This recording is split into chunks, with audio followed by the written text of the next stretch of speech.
What up, everybody? It's Ponter here, and today we've got a nice 4v4 on Hometown. And this is a replay of a game that was played a couple days ago. And some context for this game, we had just played a 3v3 on Seaside with these same teams, pretty much, and it went badly.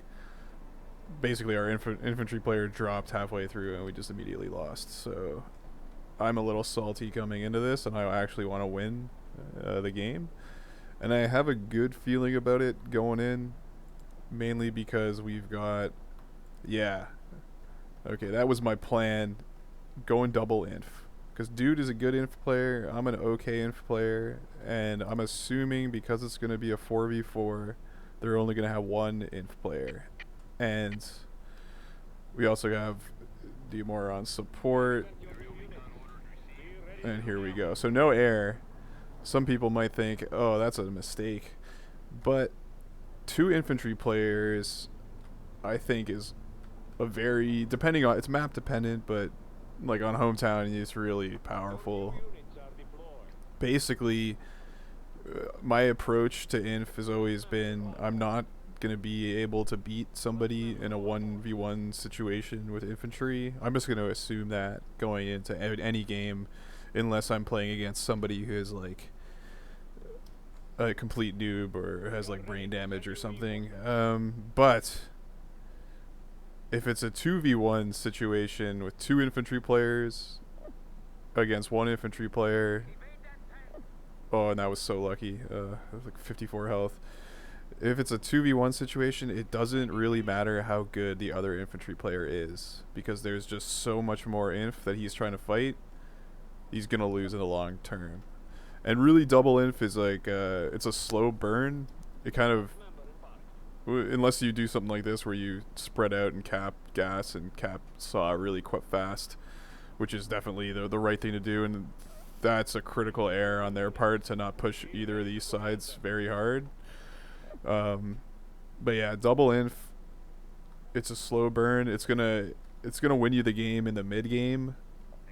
By the end of the game, it's probably too late, because, and you'll see why in this game, but basically, you know, the map turns into an ashtray, and then there's a diminishing law of returns for inf when you're fighting with no cover.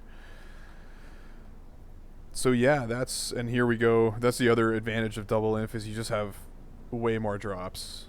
And hence why one inf player is just going to always lose, pretty much, because even if they're awesome at drops, they've got to deal with 6 drops coming down instead of 3 everywhere. And what we do, and here's the thing, Wally is playing inf, and no, I guess inf, like, Wally's a good player. I don't know if inf is his best role. I think he's more of our air support. I was expecting Revlift to play inf, to be honest, but Wally's a good player, and I would be scared to play against him myself. But we've got dude focusing on gas pretty much exclusively this whole game, and he's got, you know, his medium. He's got a little bit of AA for himself and a little bit of AA there, and he's just gonna have a good ass time killing stuff at the gas. Meanwhile, my plan is this, and we got this stupid traffic jam. I'm gonna ram as much infantry into town as possible, and then dig in like a tick, hold this forest, and just be obnoxious. And that's the limit of, like, I'm not even going to bother with over here, because when I do send units, they die. I'm not going to help out at gas at all. I'm just going to be a nightmare in town. And the other theme of this game, so they got Clark, and we've got Stan, and these two are not the best armor players, I would say. Like, Clark doing shit like this with, you know, driving, you know, that's like some Fallujah shit right there, you know, driving Abrams into a city full of guys with missile launchers. Like, you don't want to do that and, like, park in there with all 3 of your tanks. And Stan isn't much better, so we're not going to be seeing a very good armor play in this game, but that's okay, because the teams otherwise are very equal, except that we are doing double inf and they are just kind of doing the standard 1 roll each. And I actually think this strategy is against the rule, like, was against the rules in a lot of 4v4s. Like, you had to have a player playing each role, basically because you could do like gay stuff like triple air or double inf, which some people might call it gay. And see, already, like, instead of dropping with TA, Wally is forced to use chemical weapons. And yeah, he kills one inf with it, but that could have been 3 drops. And I don't know who dropped the RD2. But that's just showing how dangerous it is. And if you get, if you keep your inf a little spread out, it's really hard to dislodge it. And then we're just capping gas and chilling. And yeah, we move into the mid game. And meanwhile, we just got traffic jams. Now, what's the response from the team? Is like Revlift goes like triple medium arty, and really, yeah, like, and I think he has another one over there or some shit. And what else are you gonna do as a support player when you're against double inf, like, and you know that there's no air? Yeah, you just get more medium artillery, and that's not really, like, medium artillery is good, but it doesn't capture anything for you. And the correct response, I would say, would have been for Clark to tell Wally just to focus on town and move his attention to gas, and then have air and support and armor just take over gas, and like have Wally hold this forest and like this area, and then do drops up here. But instead, Clark kind of narrowly focuses his efforts on town. Yeah, meanwhile, Stan has like five heavy tanks. That's ridiculous. I mean, I gotta respect that. And Gorilla has trouble killing everything. Yeah, very frustrating. And yeah, got him. The cheeky drops. So I think I managed to hold this for a lot of the game, and that's a pretty big giveaway. See, that's just what can Wally do, right? He's probably only going to be able to focus on like this area, or this area. He kind of has to pick a couple and just focus. And here's me developing. So I see we're winning. I don't see this as a very. I see this as a very temporary like tick so far, because I really don't think we can hold gas. Like, they really should be able to push gas. So what I want to do is start decapping town, and it's a risky move, because you're feeding them TA, especially like a triple pointer. You can get 2 or 3 different players. I mean, ultimately you're only gonna get 3 if you're lucky on this map with in a 4v4 format. And there goes more of my inf. That's pretty sad. Yeah, it's a big TA generator to keep recapping this, but I just want to build up tick, because I know eventually we could collapse, but if we have enough of a tick built up, we're going to win regardless of if we collapse or not. And meanwhile, Clark's been sitting here for many seconds and then died. Kind of a wasteful TA, Stan, but whatever. And here we go. Demore with the TA, and then me with the drops, and it's gonna start. We're gonna start decapping. And notice they do transition a little bit to gas, but I'm gonna throw like a big spanner in the works on that, because they're gonna have to keep going back to town and the back end of town just to keep it capped. Unfortunately, I don't get the cap here. Oh, so close. I'm doing a little dance. But yeah. Oh, and I kill myself. That's embarrassing. It would have been nice to have some help with the armor. Like less heavy tanks and a couple light tanks just running around town helping with the caps would have made all the difference, and we probably would have won right here. Just if there was, yeah, if there was some help from the armor and support players.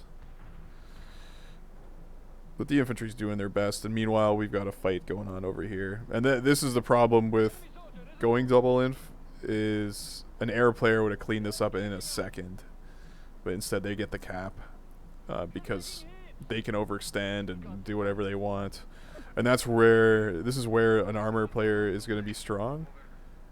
You know, out in the open where inf can't get close enough. So that would have been a hard counter to this double inf nonsense, and yeah, get fucked. Keeping jeeps there. And meanwhile, I bring my truck all the way around to help out capping because I just need. I know there's air right there, but fuck, if you just had a YOLO light tank for here and here, we would have had some sick caps going.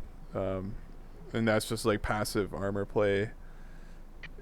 You know, you need to know when to take a risk on a unit and when not to take a risk on a unit, and you'll have a lot more success. Like, look at Demore is going up there. I'm desperately trying to keep this from getting capped. You know, oh, he's getting crushed. I'm suicide. Like, look at this truck doing loops. Fucking Wally, man. And we kill him, and then I kill myself, I think. Oh no. Oh, I get cleaned up by choppers. But the cap is still delayed, and look at that tick. That's a delicious tick. Even though they're contesting that. And notice just no pressure up here. That's a mistake. I think a mistake of mine is keeping the sniper in here when I know they're not attacking town. I should have put it in here to help out with this forest, because you'll see later that this forest becomes a liability. And here, just the drops continuing. Yeah. And keeping these forted up is also very important. If you're trying to, like, push into town from the USSR side, always keep this forted. Because the AA is just very... This is like the defense in depth or some shit. But yeah, I noted, like, Wally could never shut me down with his drops in town. Like, when you're when you're getting attacked in town as USA, you kind of want to do your own drops to do counter drops to blow them up as soon as they come in. But it's really hard when you're trying to, like, do all this nonsense. And yeah, keep yeah, caps are still being denied. Brutal. And all their TA is getting sucked up into this. They get the cap, but at what cost? But that cap right there, I think, is when it starts turning against us, because they clean us up at gas, and just know, yeah, like, combined arms and gas is going to beat an infantry player. It's just not, it's a hard counter to infantry. As much as you try, it's not going to work out well. And Clark has transitioned from, like, smart heavies into just spamming APCs. I would expect nothing less. And not pulling. Is he gonna pull back this tank? I hope so. And yeah, okay, this is where things start getting really troublesome. Wally's dropping in the forest, because I think it's like a psychological thing. Like, if there's inf in this town, you never, at least in my case, you kind of want to keep dropping on town. And oh yeah, don't keep your jeeps there. But as soon as you control town, you want to start pushing out and control the forest. And, you know, I do my best to hold him back and kill all these fucking drops. You know, like running my sniper into his face. It's an interesting strategy. Actually, and he dies. Yeah, that's great. That's great. Oh, and right here, I rage and, like, everything is dead. I don't think I can get back into town, and town is destroyed anyways, and their air is just killing us, so I go and switch to mediums. And that's probably a throw, but I just don't think infantry is playing anymore. Yeah, and Demore tells me to just go air. Like, why even bother? And what had happened is Bravo had joined, and now I see it's like a 5v4 situation, and I am tilting because, like, I lost my fucking infantry position here, and I go and be defeatist. And, you know, if you see me doing this and raging and being a defeatist little bitch, you know, call me out on it. But look at what Demore says in a second. And somebody else joins, so is some hope, even though we've got a bad tick against us and we've lost map control. I switched full to air. Um, yeah, Demore says, "And we have you. What a nice thing to say." And like, that's a non-toxic, just good team play. And I think Demore doesn't get a lot of credit for his team play. Like he plays smart, and he like real recognizes real. Like he recognizes when you do smart, good things, and he does smart and good things sometimes. Like most of the time. And yeah, now it's a 5v5, and things are looking not hopeless. Like we're pushing the bridge again. We've got me going air so we can help. Like bullshit like this is why you need an air player, because like that's a nightmare to deal with any other way. When like the chips are down and you need a cap really fast. But the harassment and bullshit that they had to put up with my inf has given us a commanding lead. I mean, I wouldn't call it commanding lead, but a significant one. Ugh, that's frustrating. I really wanted to kill that. But we're not out of the woods yet, and the issue is there's a shitload of inf in these woods, and these woods that's fucking us up. And they could push us in town. Like, we're not very strong in that position. And yeah, Mr. Russian words comes and cleans up. This guy loves going no scout. Just rolling around with like 5 heavies, no scout. It's pretty it's pretty badass. Also pretty dumb. And yeah, here I probably should have tried to feed dude a little bit more to get more drops out of him. But yeah, Wally's just a bastard to deal with. You know, he knows how to be a pain in the ass. And I'm going in on a rev lift because, you know, fuck rev lift. You've had the whole nice game of relaxing, no air to deal with, and now I'm in your back killing your jeeps and throwing hellfires into them too. Yeah, we finally get that sniper. That sniper was so much trouble, and I come back and kill this support, I think. Yeah. Oh, God, I really botched that one. And we're still winning with 3 minutes left. It's looking good. And we capped it. I didn't even notice we capped this. Holy shit. Who did that? Whoever it is, thank you for that. That's a fucking game winner right there. Or maybe not. I don't know. I'm not going to spoil it. So yeah, Wally had Infantry here the whole fucking time. Just brutal. Decapping this. And they get a tick on us. And yeah, it's not looking too good yet because they're going to take the dam back. We're holding on to gas by our fingernails. I fuck up my choppers again, trying to prevent a cap. And Wally's getting his infant to town. And Clark loves his daisy cutters. Holy shit. Just loves them. And yeah, the tick is on. We're using jeeps to cap. Always like the last desperate move. Here we go. Like, yeah, Rev can't do much. But they're into our town now.